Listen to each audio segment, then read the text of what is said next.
ya, itu memang benar ada. Tapi itu bukan gugatan dalam arti sengketa benaran.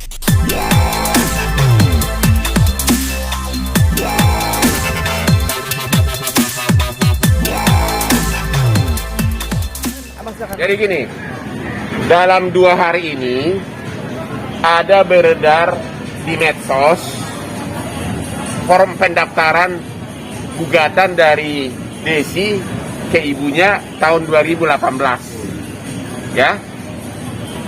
Itu memang benar ada. Tapi itu bukan gugatan dalam arti sengketa benaran.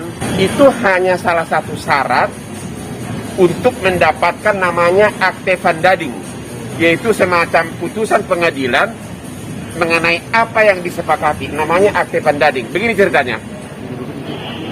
Desi itu diangkat anak tahun 61. Bayangin tahun berapa? Tahun 61.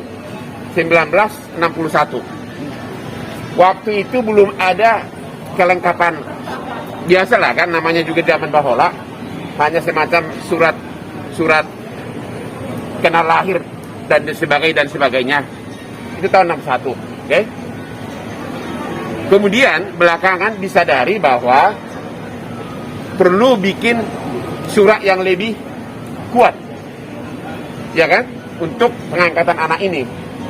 Akan tetapi karena sudah gede, sudah dewasa, tidak mungkin lagi ditempuh prosedur yang biasa untuk pengangkatan anak, karena untuk pengangkatan anak prosedur yang biasa memerlukan berbagai persyaratan seperti ke kementerian dan sebagainya.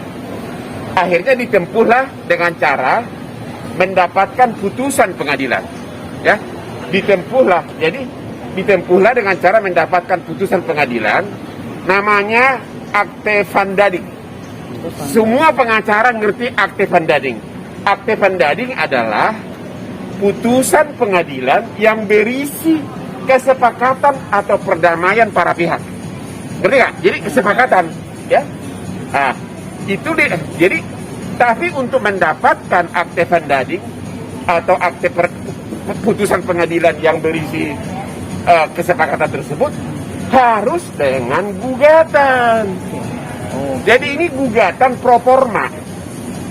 Jadi si Desi membuat gugatan ke ibunya, tapi bukan karena mereka berperkara, ya kan? Sesudah selesai, sesudah para pihak menghadap, dibuatlah, mau kalian apa? Langsung ini putusan pengadilan nih, ya. Tapi isinya apa coba? Pengadilan negeri, ya. Ini tahun berapa nih?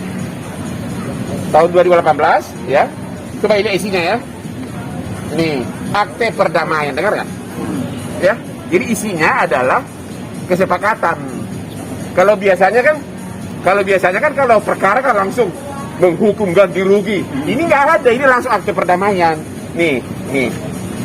Ya. Jadi ini adalah putusan pengadilan untuk mengukuhkan keabsahan, untuk memperkuat keabsahan pengangkatan Desi sebagai anak orang tuanya yang kebetulan memang tidak punya anak. Jadi, kalau ada orang diduga menyebarkan fitnah bahwa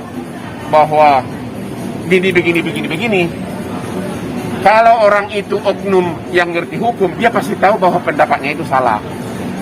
Karena ini bukan seperti gugatan, misalnya kamu nabrak mobil gua gugat kamu ganti rugi, itu enggak. Ini gugatan untuk mendapatkan pengesahan pengadilan atas pengangkatan dia, adopsi dia sebagai anak. Jadi ini bukan perkara benaran, ini gugatan pro forma karena pengadilan tidak bisa mengeluarkan penetapan yang mensahkan anak dalam bentuk akte vandading, ya, kalau tidak ada gugatan. Jadi persyaratan formal itu kira-kira dia nih, ya. Nih, ya.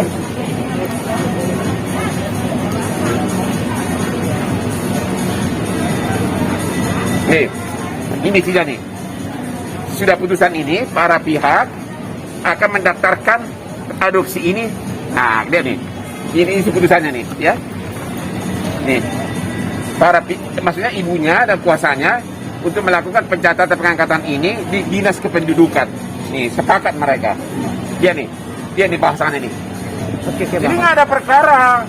Jadi dosa, sangat dosa kalau ada oknum menyebarkan informasi yang salah ke masyarakat. Itu sangat memalukan kalau ada oknum menyebarkan informasi yang salah ke masyarakat. Ngerti nggak? Oke. Kalau dia pengacara, dia akan ngerti. Saya cara lu. Kalau setiap pengacara akan ngerti bahwa akte pendadik itu adalah putusan pengadilan berisi kesepakatan para pihak. Apa yang disetujui? Nah, disetujui di sini bahwa diakui bahwa Desi adalah anak angkat ibunya, diakui di sini. Kemudian atas adopsi tersebut akan dicatatkan di Dinas Kependudukan. Dia nih pasal berapa di pasal 1 nih. Jadi nggak ada sengketa dalam arti bahwa seperti perkara benaran, enggak. Ya, ada pertanyaan? Oke, Bang, kalau kan tadi kan ini kan sebetulnya pada akhirnya cuma memang untuk pengesahan surat secara negara ya, Bang? Ya, hanya jadi ini hanya pengesahan status dia sebagai anak adopsi melalui pengadilan. Tapi itu hanya boleh dengan gugatan. Makanya dibikin gugatan. Tapi bukan dalam arti gugatan gara-gara berantem, enggak. Oke. Ketika dia secara resmi diadopsi, berhak atas harta ya, Bang? Kalau sudah anak sah, ya berhak lah. Lagi pula, apa urusan orang luar? Nah, makanya saya jadi bingung nih. Apa urusan orang luar terhadap hartanya menyebarkan gitu loh? Ya? Undang-undang pengangkatan anak tahun 2019 itu batasnya 18 tahun. Kan mereka sudah didaftar dulu. Nah, dulu sudah diadopsi resmi. Cuma surat-suratnya namanya tahun 61 kan, namanya juga tahun 61, makanya ditempuh jalur pengadilan. Justru karena kuranglah kelengkapannya, makanya ditempuh tidak lagi permohonan ke adopsi ke kementerian, makanya ke pengadilan karena persyaratannya sudah nggak mungkin dipenuhi. Kalau di pengadilan apapun bisa, itu nanti hakim yang akan menentukan gitu. Namanya juga itu kan keputusan terakhir kan kalau ada kekurangan di pengadilan. Saya tidak menuduh oknum pengacara yang menyebarkan, saya tidak menuduh. Tapi setiap pengacara pasti ngerti bahwa akte pendadik itu, yaitu akte berisi kesepakatan penggugat dan tergugat, harus melalui gugatan.